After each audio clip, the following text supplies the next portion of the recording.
Chapter 37. And Jacob dwelt in the land wherein his father was a stranger, in the land of Canaan. These are the generations of Jacob.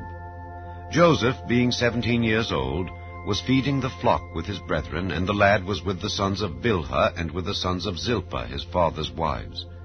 And Joseph brought unto his father their evil report. Now Israel loved Joseph more than all his children, because he was the son of his old age, and he made him a coat of many colors.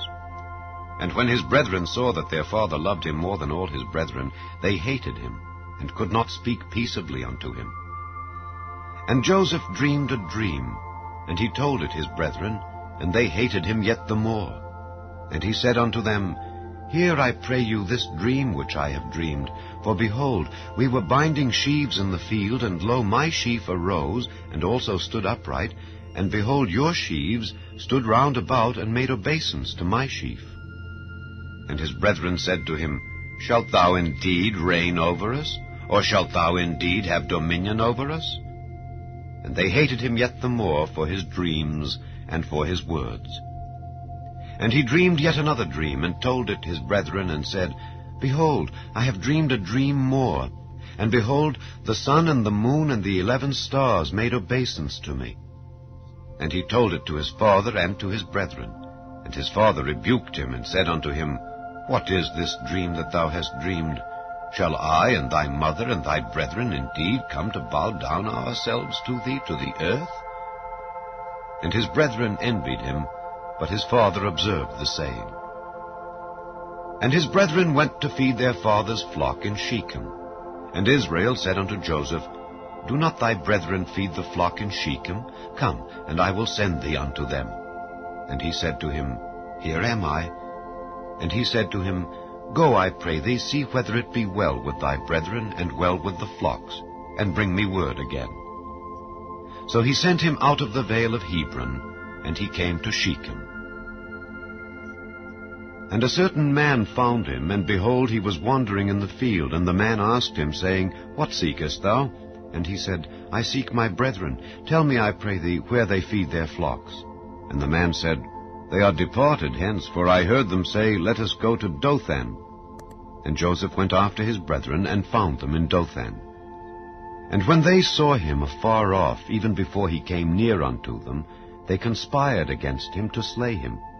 And they said one to another, Behold, this dreamer cometh. Come now, therefore, and let us slay him, and cast him into some pit, and we will say, Some evil beast hath devoured him, and we shall see what will become of his dreams. And Reuben heard it, and he delivered him out of their hands, and said, Let us not kill him.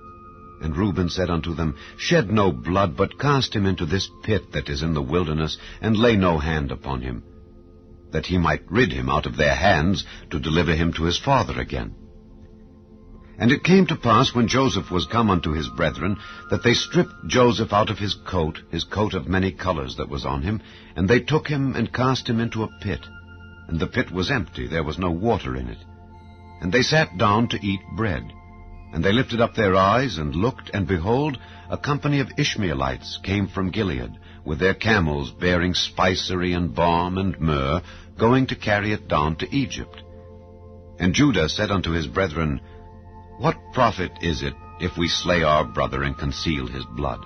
Come, and let us sell him to the Ishmaelites, and let not our hand be upon him, for he is our brethren and our flesh. And his brethren were content. Then there passed by Midianites merchantmen, and they drew and lifted up Joseph out of the pit, and sold Joseph to the Ishmaelites for 20 pieces of silver. And they brought Joseph into Egypt. And Reuben returned unto the pit, and behold, Joseph was not in the pit, and he rent his clothes. And he returned unto his brethren, and said, The child is not, and I, whither shall I go? And they took Joseph's coat, and killed a kid of the goats, and dipped the coat in the blood. And they sent the coat of many colors, and they brought it to their father, and said, This have we found. Know now whether it be thy son's coat or no. And he knew it, and said, It is my son's coat. An evil beast hath devoured him. Joseph is without doubt rent in pieces. And Jacob rent his clothes, and put sackcloth upon his loins, and mourned for his son many days. And all his sons and all his daughters rose up to comfort him, but he refused to be comforted, and he said, For I will go down into the grave unto my son mourning. Thus his father wept for him. And the Midianites sold him into Egypt unto Potiphar, an officer of Pharaoh's, and captain of the guard.